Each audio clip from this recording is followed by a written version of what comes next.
first session of the day, which is part of the Fireside Chat, is platform-based approach for enabling cross-border payments. And for this, may we call upon Tiru Sarma, Head Relationship Management, Business Development, Commercial Banks, NPCI, who will be talking with Ritesh Pai, President TerraPay. May I welcome Tiru and Ritesh on the dais, please. Thank you.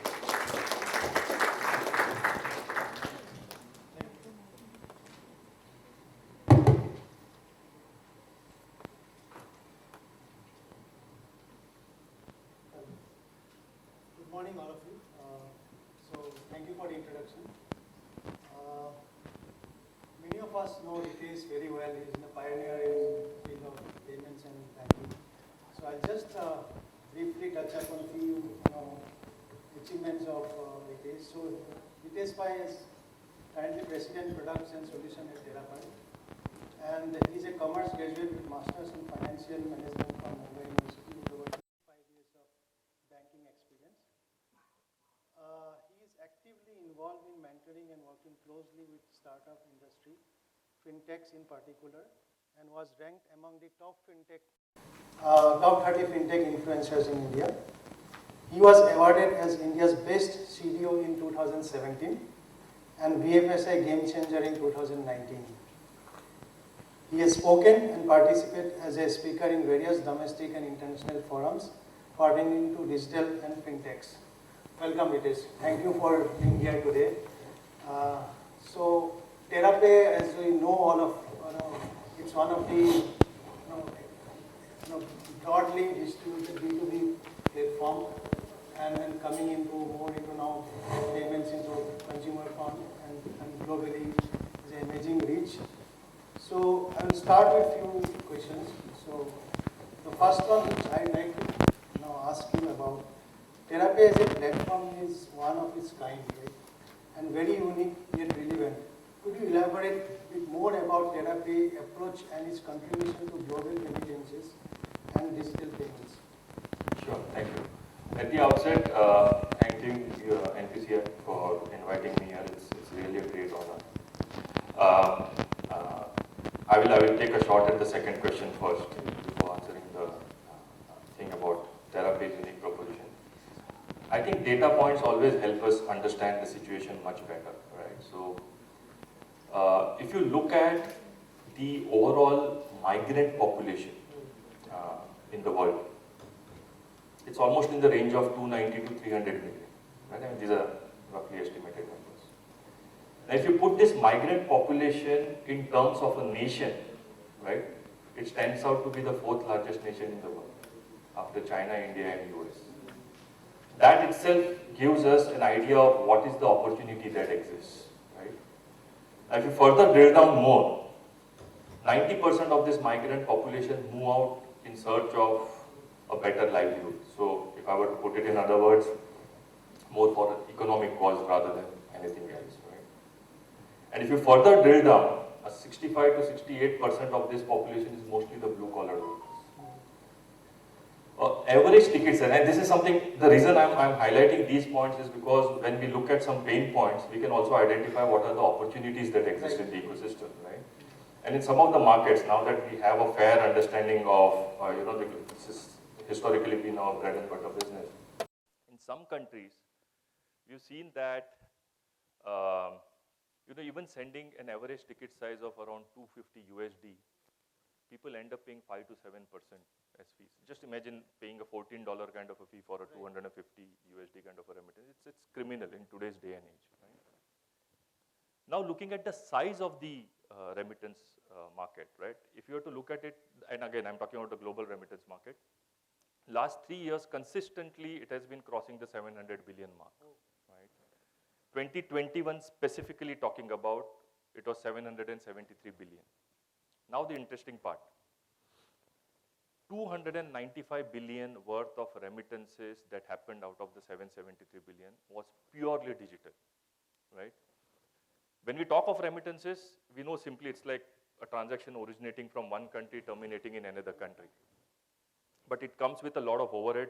It's viewed with a different lens. It has to go through a rigor of the complete AML, CFT checks that are required, right? And with more friction in between, and a lot of this 773 billion is either cash to bank, bank to cash, or both sides of the legs are cash. We're saying 295 billion is digital only. And that 295 billion is about to reach 428 billion by 2025, which means a 46% kind of a jump. And that's the opportunity that we are seeing, right?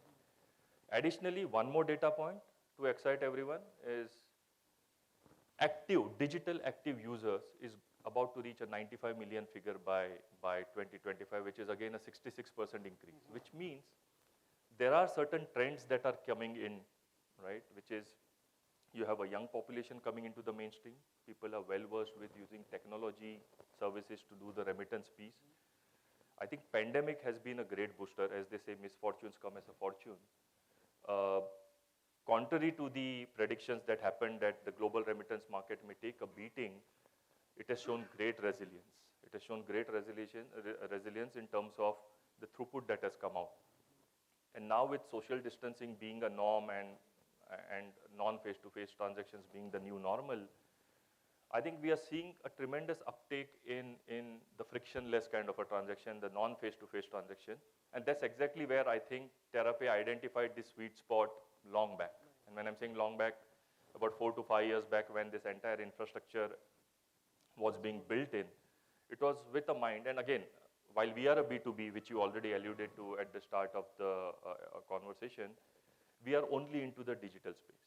We never touch cash, which means all our transactions terminate either into a KYC'd bank account or into a KYC'd wallet.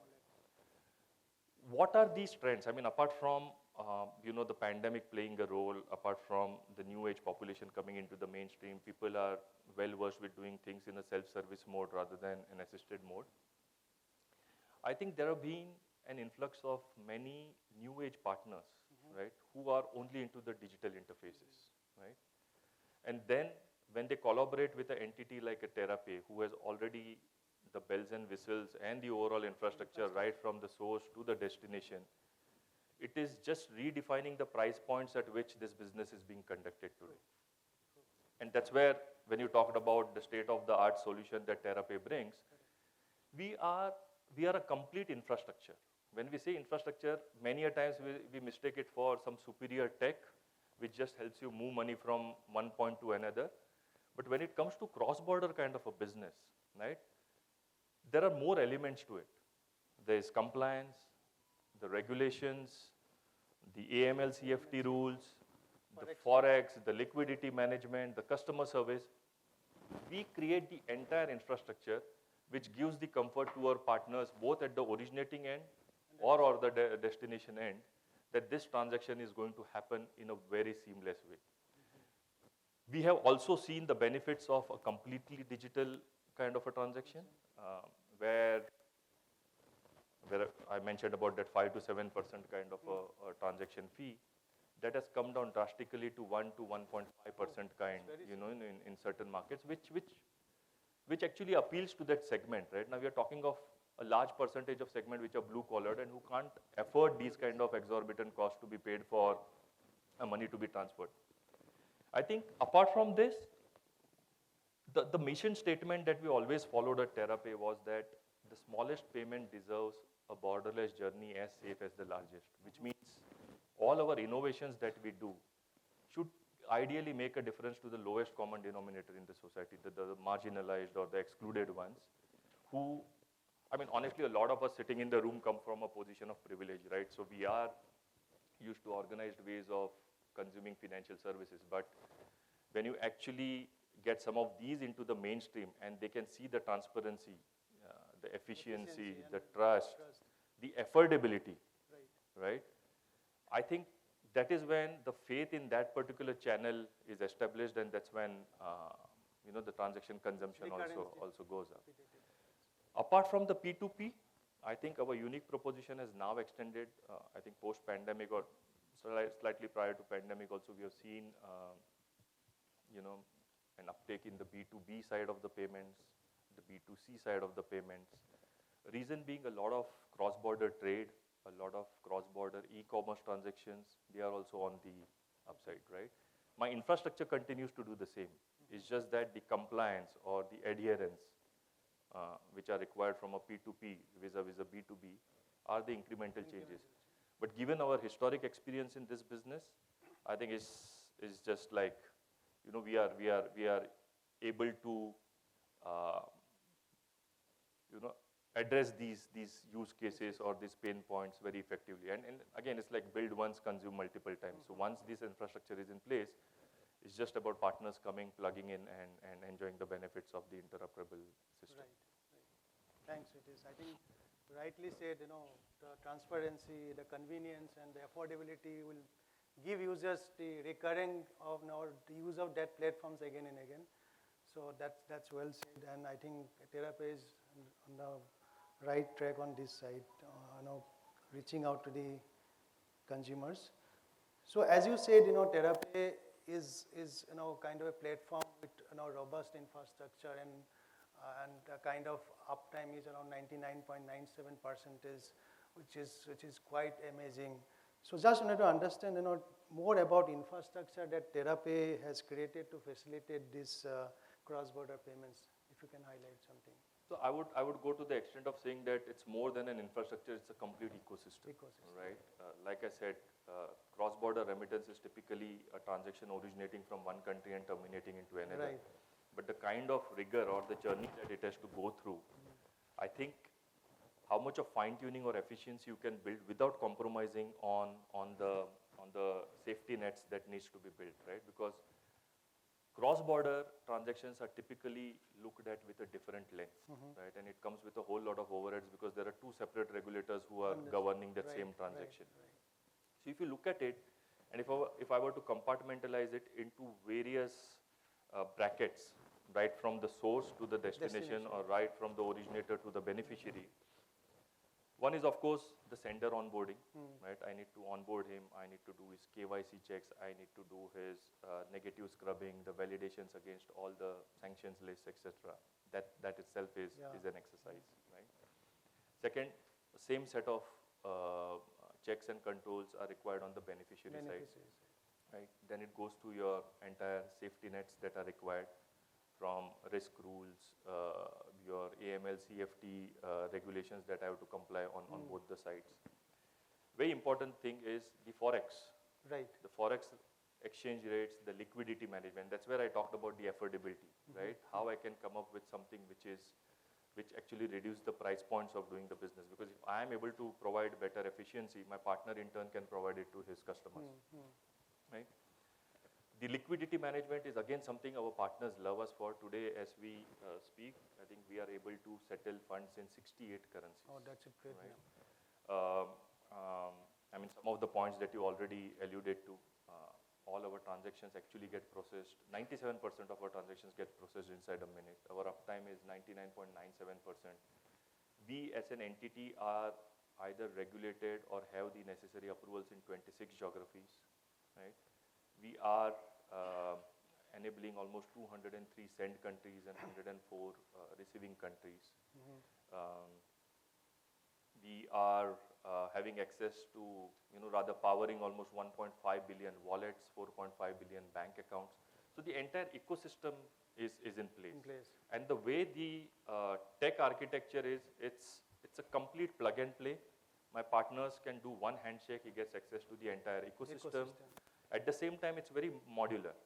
So if some partner joins us, but he wants to use us only for, say, 20 countries, he can do. The 104 is the entire bouquet of services. Plug and pay was right. It's very parameterizable, it's very scalable. Right. In today's day and age, I think I need to give my partners the comfort that you please go ahead, design the user experience basis our infrastructure. You take care of your customers, we take care of you. Right? In addition to that, what I spoke about, the liquidity, the operational aspects, all of it, we have a very, very efficient customer service model. And these are all in a self-service mode, all on very agile and nimble APIs. Partners partners can consume it, render it across whatever form factors that they want. If you look at it right from sender to transaction processing to Benny validation, liquidity management, forex rates, settlement and reconciliation, and then finally the customer services, the works. Great. What we have seen, mostly fintechs tend to, and again, I mean, I'm not trying to demean anyone out here, but we just trying to focus on a transaction processing, which is simply put tech. But there is more to it, to a transaction processing than just simple tech. I think that is what helps TerraPay stand out from what the other conventional methods of money remittance or cross-border payments that exist today. Agree. No, it's well said, Ritesh. I understand the kind of flexibility you are giving to your customers in terms of parameterization and easy plug-and-play solutions. It not only helps for easy, faster market go live, also helps the partners to bring down the cost in terms of rolling out the services. Fully agree. Now, with this kind of sophisticated and advanced platform and service software you are using, I think you are now focusing more into merchant businesses, right? So you're trying to get into the merchant acquiring that space. So TerraPay is also into the as a platform enabling interoperability across payment methods and across geographies for merchants. So can you please elaborate on that? So like I said, we continue to operate in the B2B space. The natural thing that would have been a derived value out of we doing the remittance business and having such a vast infrastructure was to capitalize on it by creating a bigger, larger ecosystem of the complete payments. And when we talk about payments, I think you won't find a better advocate than TerraPay who can talk about interoperability, because this is something that runs in our DNA. This is something that we believe in. And again, a lot of these things that we do is an enabler to my existing business. So we are not into like going and onboarding all the possible merchants in the world. Right. We are trying to create this which will complement my existing business, which will provide a sweetener to my existing partners. So when we talk about payments, there are typically three large buckets that we are playing into. Today we have our complete issuing and acquiring platform up and ready. Great. Right? And then there is something that we are building on the interoperability. I'll come to each of these in separate stages. So first and foremost, I think from an acquiring perspective, we have the complete ecosystem as far as acquiring cards is concerned. What we have seen was typically our partners tend to use us from a last mile fulfillment. Right. And ours is a pre-funded kind of a model. That means a partner actually funds us, and basis that we end up doing the transaction processing. But with the entire acquiring kind of an infrastructure, I am now helping my send partners to even collect money. Which means now I have a better control over the entire transaction right from the source to the destination. Right? Because I know that the sender who wants to send money to the beneficiary, I am actually having a pulse of that transaction at the source right to the destination, and hence I am able to stitch a better experience, right? Great. Which means I am actually cutting off a lot of flap that exists, which otherwise historically if you would have worked with some of his existing partners, there could be a lag between the settlement that he receives, he pre-funds me, and then the beneficiary getting the money. This is one of the reasons why we can boast about 97% of our transactions getting processed inside a minute. Again, this is something that is complementing my existing remittance business. The other piece that we have started on the payments is our business payouts. What we have also seen, and like I mentioned, right, we've seen a big boost in the B2B, the B2C kind of payments, purely because of a lot of cross-border trade transactions, a lot of e-commerce transactions that are mushrooming. Again, without touching cash. Today, we can actually deliver transactions into the 1.5 billion wallets, the 4.5 billion bank accounts. Now, we are also, because of our issuing capability, able to terminate those transactions into cards. So this gives a complete solution to all my partners, or typically business entities who have these pain points of delivering the last mile payment, but do not have any means of doing it in a digital manner. And cash, we know, always comes with its sets of overheads. So these are I mean, we actually work on use cases. We actually look at use cases and then come up with a solution. We firmly believe that consumption of such solutions is far, far much better than just trying to do a carpet bombing in the market and just be one among the many who are offering it. Thirdly, and the most interesting thing, which we take a lot of pride, is the request to pay solution, right? And this is again going back to my point about interoperability. Today, and a large percentage of this, what we do is in the Africa continent. 1.5 billion wallets that we are powering today, right? A lot of these are mostly proprietary solutions. Right. Right? While I help them terminate transactions into the wallet, they are severely handicapped as far as the spending is concerned. Because of proprietary solutions, we all know, I mean, in India also we have seen that historically that, you know, when the PPI licenses were issued, most of them were the closed user groups or could only operate in the jurisdiction that they have created. Which is a serious handicap. In today's day and age, I think it's criminal to come up with proprietary kind of solutions. The typical behavior of someone going to an agent outlet, withdrawing cash and using that cash to transact at the merchant. We said that since we have access or we have the depth to reach out to these wallets and credit the funds into these wallets, why not enable them from a spend perspective? And that's where I think this entire thought process germinated about, you know, we creating an entire infrastructure both on the acquiring side as well as on the issuing side.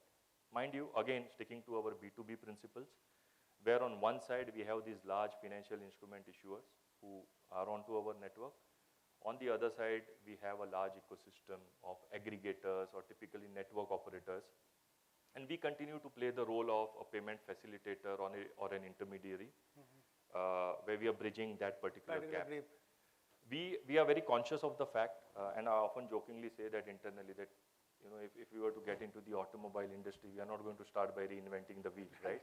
The wheel is always supposed to be round, so we are not going to experiment with that. So the same way, we are continuing to ride on the existing infrastructure that our partners have.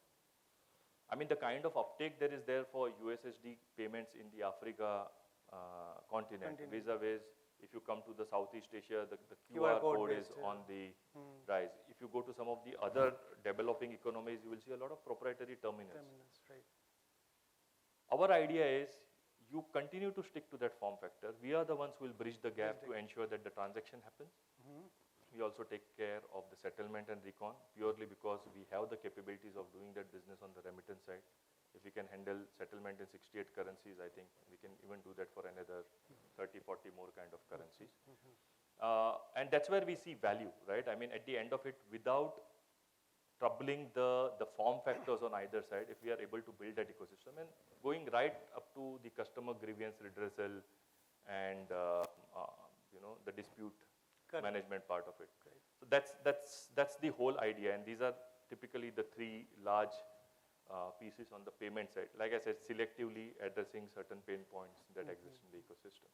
I think it's a great opportunity in terms of addressing these pain areas and fixing and putting your strategy out there. Just quickly, the last question which I thought of asking you. In terms of partnership with NPCI, NIPL, how do you see the advantage going in terms of collaboration? Where do you want to? Since Ritesh is sitting on the first seat, I have to be nice to him. No, I mean jokes apart. Like I mentioned, right? We are a B2B player, and we typically work with large networks or aggregators. I mean, my association with NPCI goes way back. Right. It's been just 2 years that I moved outside of India, but prior to that, NPCI was like a daily routine for us. Look, we have seen the upside of, going with schemes, going with networks, going with well-defined processes, going with some of the best global practices, going with standardized protocols. The virality, the reach, the awareness, the visibility that it can create is tremendous. And I think it's likewise, right? Because I still remember when it's a very dated kind of a conversation I had with Dilip that time, that when UPI started, I told him 3 things. I think UPI should be there for feature phones, UPI should be there for credit cards, and UPI should go international. Right. I think while the feature phone and credit card is something that has got announced, maybe UPI going international is something where, we definitely see a role in the future. apart from that, I think our engagement with NPCI is already there from inward remittance kind of thing. IMPS and the UPI, VPA is something that we aggressively use for all terminations into India. Yeah, I think it's a win-win situation for both, and we are very eager to collaborate, co-create with NPCI. We all know, I mean, it's something, it's a matter of pride, right? When you go into different geographies and speak, and people talk about UPI and NPCI, you know, it's become a sort of a precedence that has been set the world over. Right, and especially in virgin territories or markets who are now trying to enter into the digital payment space, while the intent is there, right? It's all about building capabilities, and I think that is where we at TerraPay work with like-minded partners, even to the extent of working with regulators, and that is one of the reasons why we are like either licensed or regulated in 26 countries. Where we know how regulations work, we are sensitive to how to comply with things. Which means that gives us that much more responsibility to perform. And I think an association with entity like NPCI definitely helps that to build more credibility when we talk about, you know, having partnered with such an entity for promoting a lot of cross-border payments. Right. No, I do believe also there's a great synergy, you know, between NIPL and TerraPay, and it can go up to the highest level. Look forward to it. Thank you, Ritesh. I think it's a very insightful session, and I hope our audience got in, yes. These are advantages of it being the first session, and then Right, people are right. attentive. Yeah. Thank you so Thank much. you, thank you Thank you so for your much. patience, audience. Thank you, Ritesh.